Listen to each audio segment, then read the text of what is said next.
पिछले कुछ समय से जौनपुर पूरी तरीके से राष्ट्रीय फलक पर छाया हुआ है। जिस तरीके से महाराष्ट्र में कभी गृह मंत्री रहे कृपाशंकर सिंह को भारतीय जनता पार्टी ने वहां पर टिकट दिया, उसके बाद धनंजय सिंह का निर्दलीय चुनाव लड़ने का ऐलान, फिर कोर्ट से उनको सजा और वही यूपी पुलिस जो उनकी आवभगत करती नजर आती थी वो उनको गिरफ्तार करके ले जाती है।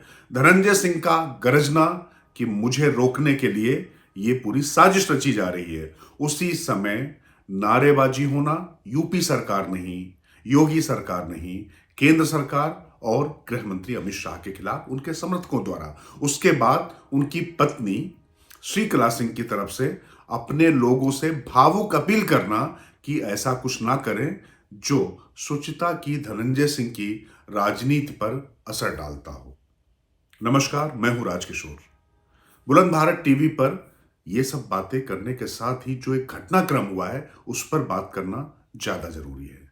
प्रमोद यादव की हत्या ने पूर्वांचल में क्या फिर से गैंगवार यानी सियासी गैंगवार की कहीं कुछ आहट तो नहीं दिखाई दे रही है?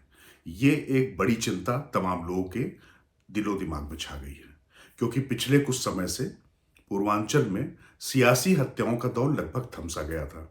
जो भी लोग मारे गए वो पुराने हिस्ट्री सीटर थे, चाहे वो पुलिस एनकाउंटर में मारे गए हों या किसी और ने मारा हो, और बाकी जो बड़े बड़े बहुत खलीफा बनते थे वो सारे जेल में है या उनकी योगी सरकार में रेल बनी पड़ी है। उसके बाद प्रमोद यादव की हत्या क्यों बड़े सवाल खड़ा कर रही है, क्यों बड़ी चिंता का सबब है, ये समझने की जरूरत है।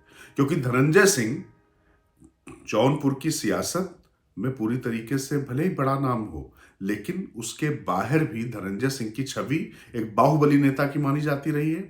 और वो चूंकि 5 साल सांसद भी रह लिए थे तो दिल्ली में भी उनको लोग ठीक से जानते हैं। और जब बाहुबलियों की राजनीति पर चर्चा होती है तो उसमें तमाम लोग का जब नाम आता था, धनंजय सिंह का नाम प्रमुखता से आता था। वो इसलिए क्योंकि जिस योगी सरकार में बड़े बड़े बाहुबली पानी मांग रहे थे, उसमें धनंजय सिंह पुलिस के घेरे में फरार होने के बावजूद, गैर जमानती वारंट होने के बावजूद, क्रिकेट खेलते हुए, फीता काटते हुए और सब जगह वो दिखाई पड़ते थे।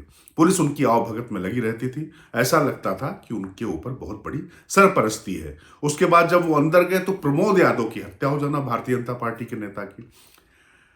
बहुत सिंपल लहजे में कुछ लोग कह दे रहे हैं कि प्रमोद यादव वो हैं जो चुनाव लड़े थे जागृति सिंह के खिलाफ, मतलब जो उनकी पत्नी है, जब वो एमएलए का चुनाव लड़ी थी तो उनके खिलाफ लड़े थे।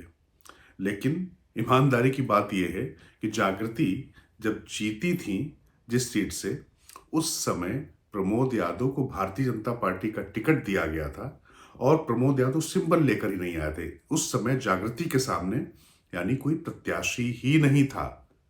अभी जो आपको बहुत राज की बात मैं आपको बताने जा रहा हूं कि धनंजय सिंह कैसे भारतीय जनता पार्टी के नेताओं द्वारा ही पल्लवित और पुष्पित होते रहे, और आज भारतीय जनता पार्टी में दिल्ली में बैठे नेताओं की जब वक्र दृष्टि हुई है तो उसके बाद उनका कैरियर अवसान पर है।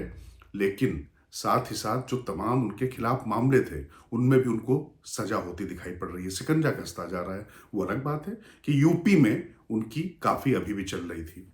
अब जरा जिस प्रमोद यादव की हत्या हुई है, इसकी जो सबसे महत्वपूर्ण बात है वो आपको बताना जरूरी है। प्रमोद यादव मल्हनी में लड़े थे। खास बात यह है कि उस समय धनंजय सिंह के कहने पर 3 टिकट बीजेपी ने काटे थे, या यूं कहिए कि कटवाए गए थे, उनकी जगह दूसरे दिए गए थे। बात 2012 की है। राष्ट्रीय अध्यक्ष नितिन गडकरी हुआ करते थे। जी, ये बहुत ध्यान से सुनने वाली बात है, क्योंकि जिन 3 सीटों का मैं जिक्र करने जा रहा हूं वो 3 सीटें हैं बदलापुर और मल्हनी और मनाऊ। तो बदलापुर से विनय सिंह को टिकट दिया गया था, जबकि उस समय वहां से नाम चल रहा था मनीष शुक्ला, जो इस समय भारतीय जनता पार्टी के प्रवक्ता है। उसी तरीके से मल्हनी में प्रमोद यादव को टिकट दिया गया था, जबकि वहां से भी दूसरे प्रत्याशी का नाम था, मनायू से कल्पना दुबे को दिया गया था। ये सारे तीनों टिकट ये माना जा रहा था कि धनंजय सिंह के कहने से दिया गया था। और दिया किसने था?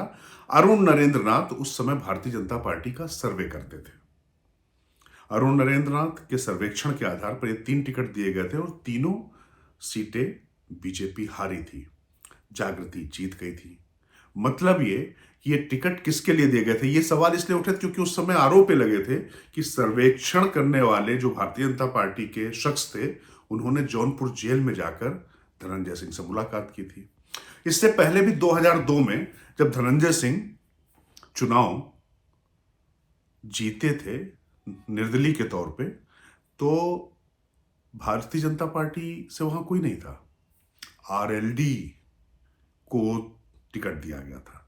पश्चिमी उत्तर प्रदेश की पार्टी आरएलडी को जौनपुर में टिकट क्यों दिया गया था, समझना आसान नहीं है, आसान है। इसी तरीके से थोड़ा सा और अगर हम थोड़ा डीप डाइव करें तो धनंजय सिंह का हौवा क्यों इतना बड़ा बना रहा, यह भी सोचने और समझने वाली बात है। धनंजय सिंह को कभी भी निर्दलीय तौर पर सीट नहीं मिली, कभी जीत नहीं पाए। 2009 में जब वो सांसद बने थे तो वो बसपा से थे। 2007 में जेडीयू के कोटे से वो विधायक बने थे। 2002 की कहानी मैंने आपको बताई थी कि उनके सामने आरएलडी का प्रत्याशी था। 2014 में जब वो चुनाव लड़े थे तो 6% वोट पाए थे, जमानत जब्त करा बैठे थे। 2019 में जब वो नहीं लड़े तो भारतीय जनता पार्टी जरूर हार गई वहां पर, लेकिन धनंजय सिंह वहां पर चुनाव जीत सकते हैं, इस तरीके का माहौल इधर पिछले कुछ दिनों से, खासतौर से 2019 के बाद से लगातार बन रहा था, जब से भारतीय जनता पार्टी ये सीट हार गई थी। अब जेडीयू जैसे बीजेपी में आई थी तो ऐसा लग रहा था, ऐसा प्रचारित किया जा रहा था कि धनंजय सिंह फिर से सांसद बन जाएंगे, संसद की चौखट पार कर जाएंगे, लेकिन वहां पर कृपाशंकर सिंह को लड़ाकर बीजेपी ने सारे इनके समीकरण ध्वस्त कर दिए। अब ये जो हत्या हुई है प्रमोद यादव की, इसके बाद अभी कोई कुछ कहने की स्थिति में नहीं है। वहां पर पुलिस से भी बात हुई और तमाम लोगों से बुलंद भारत टीवी ने बात करने की कोशिश की, तो अभी कुछ इस तरीके का पुख्ता सुराग नहीं मिला है। लेकिन इस हत्या के बाद उन सब लोगों पर भी खतरे की तलवार मंडराने लगी है जो लोग उस समय धनंजय सिंह के कहने पर जिनको टिकट मिला था।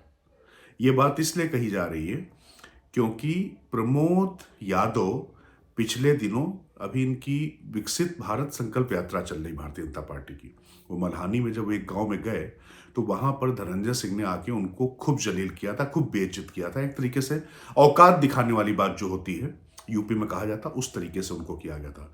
उसके बाद धनंजय सिंह के जेल जाते ही प्रमोद यादव की हत्या हो जाती है।